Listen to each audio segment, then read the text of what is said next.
In 2021, in the US alone, 40 million tons of plastic were produced. Only 5% of that was recycled, while the rest sits stiffly in a landfill or an ocean.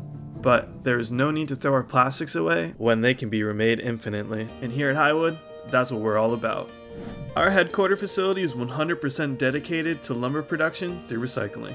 Each day, we create about 1,500 pounds of sawdust. In our plant, we recycle all scrap, including sawdust and cutoffs. The NGR, or New Generation Recycling Machine, is where the magic begins. First, material is grinded down to be as fine as possible. Then, it's loaded onto a conveyor where the NGR melts it down and removes any impurities. The molten plastic is then remade into plastic pellets, which are sent through a series of silos to be organized by color, and then sent to the extrusion line. At the extrusion line, the organized pellets are extruded into high-quality Highwood lumber.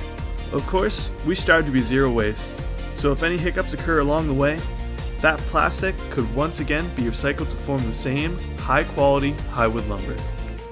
Instead of letting plastics build up in a landfill, we turn it into beautiful outdoor furniture, fit for any space.